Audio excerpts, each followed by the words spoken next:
ইয়ান সোমার, বার্সেলোনার summer time sadness. ওই তিন কাঠির নিচে দাঁড়িয়ে নায়ক হওয়া বড্ড কঠিন। হয় আপনাকে ইয়ান সোমার হতে হবে, নতুবা আড়ালেই থেকে যেতে হবে। চ্যাম্পিয়ন্স লিগ ফাইনাল আর বার্সেলোনার মাঝে দেয়াল হয়ে দাঁড়িয়েছিলেন কেবল ইয়ান সোমার। শ্বাসরুদ্ধকর রোমাঞ্চ ডিঙিয়ে ফাইনালে টিকিট কেটেছে Italian club inter Milan. 2 leg মিলিয়ে গোল হয়েছে 13 খানা, তাও আবার চ্যাম্পিয়ন্স লিগের সেমিফাইনালে। 2 ম্যাচ মিলিয়ে মোট 6টি গোল হজম করেছেন ইয়ান সোমার। তবুও গ্রীষ্মের খরতাপের প্রতাপ ছাপিয়ে তিনি হয়েছেন রাফিনহাদের অশ্রুজলের কারণ। অতন্দ্র প্রহরী, তারও নিশ্চয়ই ক্লান্তিতে চোখ লেগে আসে মাঝে মধ্যে, কিন্তু সোমার রীতিমতো মিশরের পিরামিড। হয়তো সেই পিরামিডের উপরে চড়া যায়, কিন্তু তাকে টলানো যায় না। দ্বিতীয় লেগে 3 খানা গোল হজম করেও ম্যাচ সেরা পুরস্কার গেছে তারই হাতে।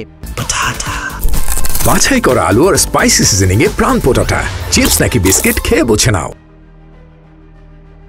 যাওয়াই উচিত। নিদের পক্ষে 4 খানা নিশ্চিত গোল ঠেকিয়েছেন তিনি। এর মধ্যে লামিন ইয়ামালের বিখ্যাত কার্লার শটও ছিল। আঙুলের আলতো ছোঁয়ায় রবার্ট লেভানডস্কির হেডকেও মামুলি বানিয়েছেন ইয়ান সোমার। রাফিনহার টানা 2টো শটের প্রথমটাও ঠেকিয়ে দিয়েছিলেন। সব মিলিয়ে 7 খানা গোল থেকে দলকে রক্ষা করেছেন তিনি।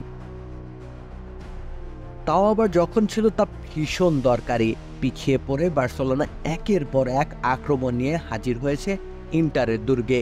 এটা তো সবাই জানে, এই বার্সেলোনাকে গোল করা থেকে বিরত রাখা প্রায় অসম্ভব। ইন্টারের ক্ষেত্রেও ঘটেছে তাই। কিন্তু ইন্টারের তৃতীয় ও চতুর্থ গোলের পর বার্সেলোনার ভয়ঙ্কর সব আক্রমণ নিষ্ক্রিয় হয়েছে ইয়ান সোমারের হাতে। তিনি না থাকলে হয়তো আজ মিলান জুড়ে মাতম হতো।